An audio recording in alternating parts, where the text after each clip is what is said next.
आज हमारे पास सीखने के विज्ञान पर मतलब एक बिल्कुल नया नजरिया है।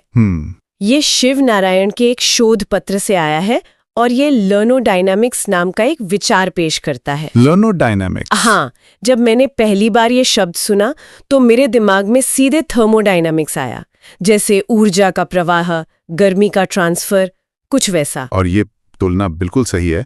एक्चुअली शोध पत्र यही तर्क देता है कि जैसे थर्मोडायनामिक्स ऊर्जा के प्रवाह का अध्ययन है, वैसे ही लर्नोडायनामिक्स ज्ञान के प्रवाह का। अच्छा, तो सीखने को एक स्थिर चीज की तरह नहीं देखना, जैसे कोई किताब शेल्फ पर रखी हो, बल्कि इसे एक बहती हुई नदी की तरह देखना। बिल्कुल, एक डायनामिक प्रोसेस। तो आज का हमारा मिशन इसी नदी में उतरना है।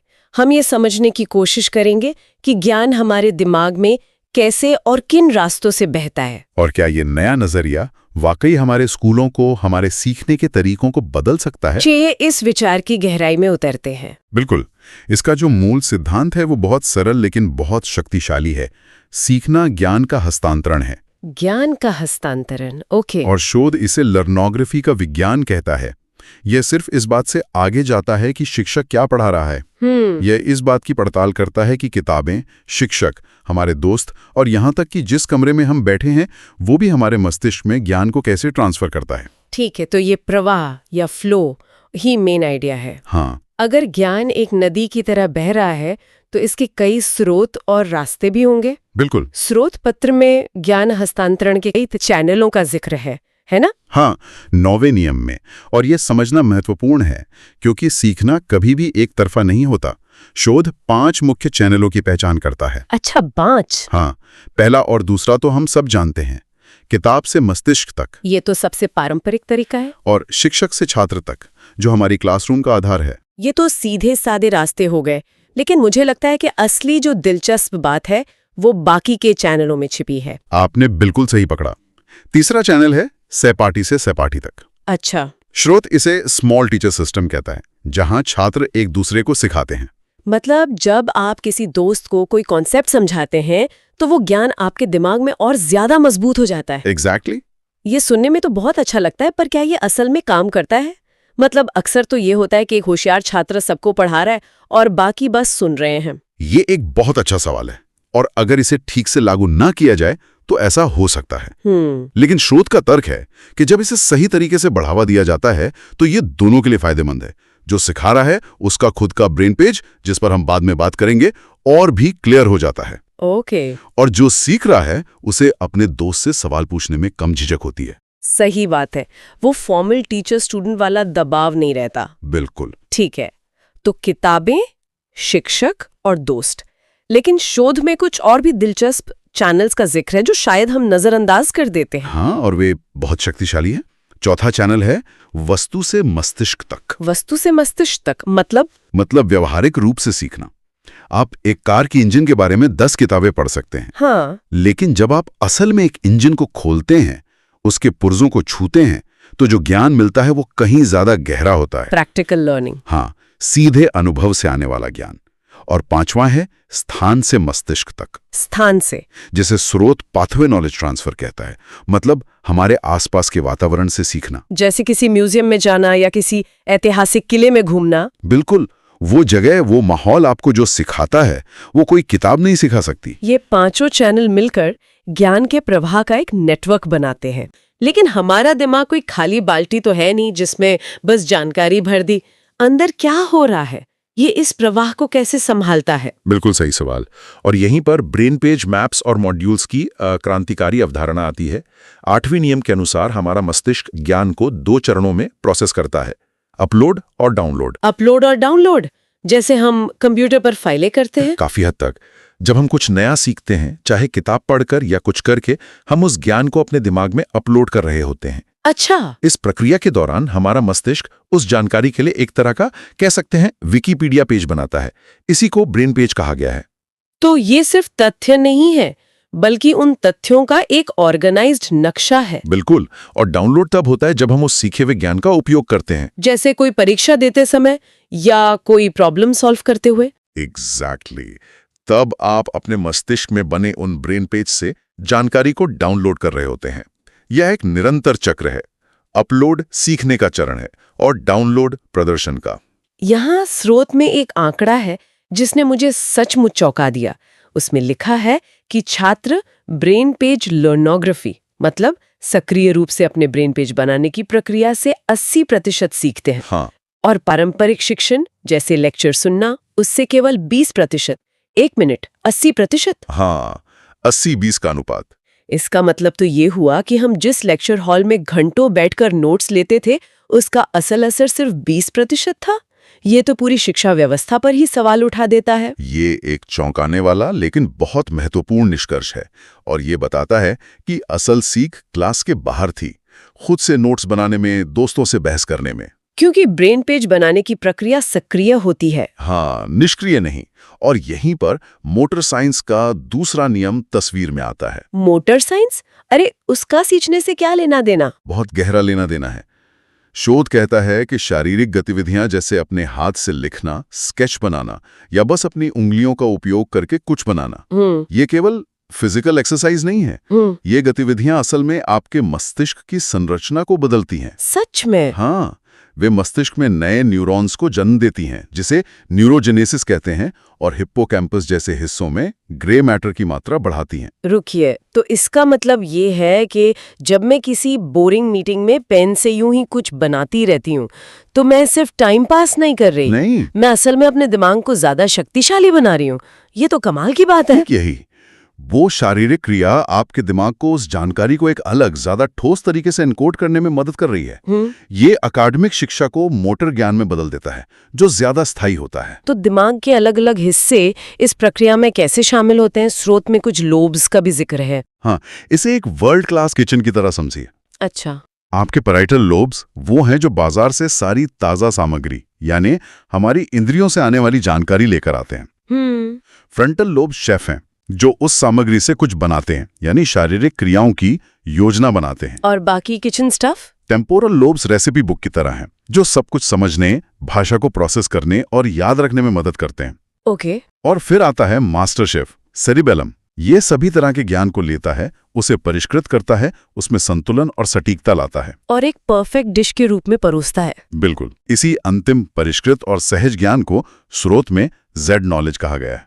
ठीक है, तो अब हम ये समझ गए हैं कि ज्ञान दिमाग में बहता है और वहां प्रोसेस होके ब्रेन पेज बनाता है।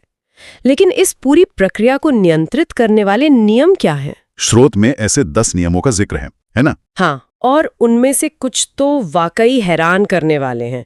जैसे कि तीसरा नियम जो शिक्षा और सिनेमा को जोड़ता है।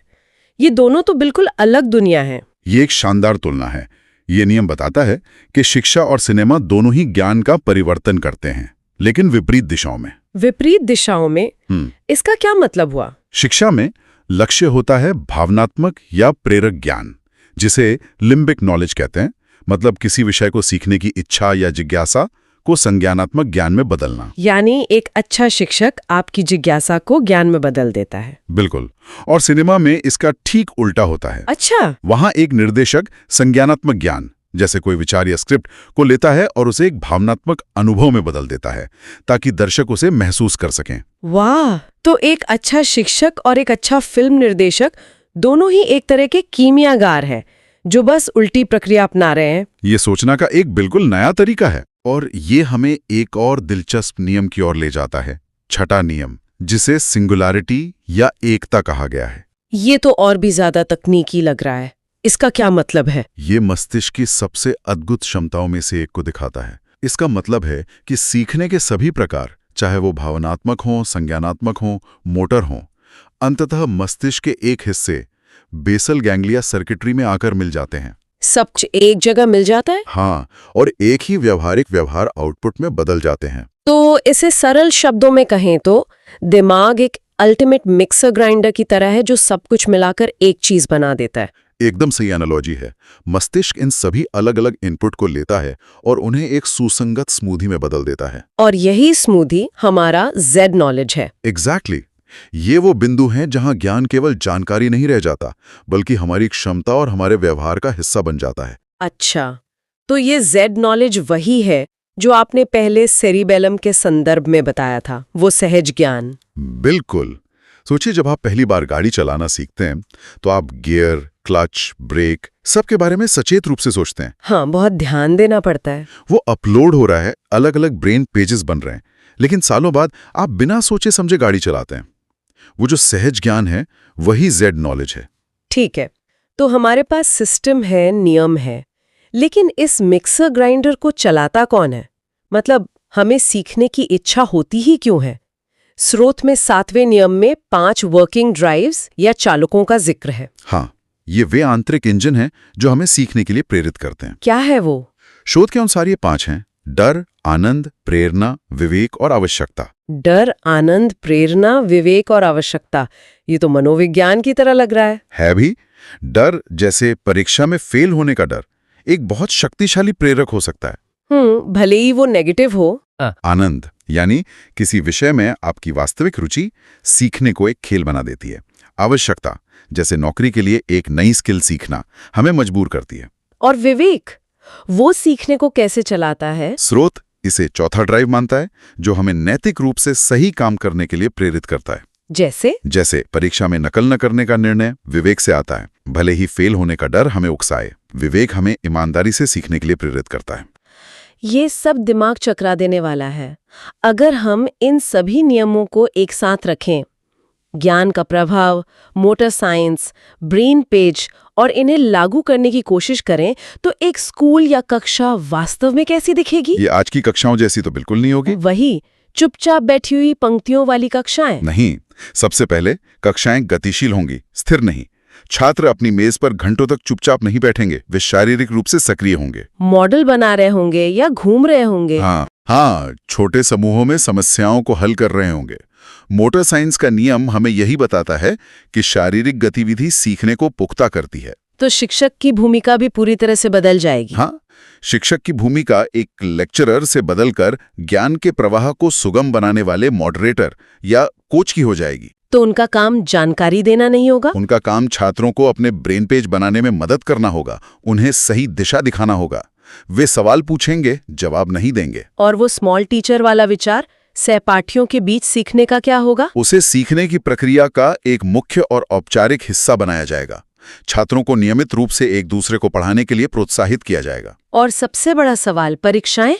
अगर रटना सीखने का केवल 20% है, तो हमारी परीक्षा प्रणाली तो पूरी तरह से गलत है। मूल्यांकन का तरीका बदलना ही होगा।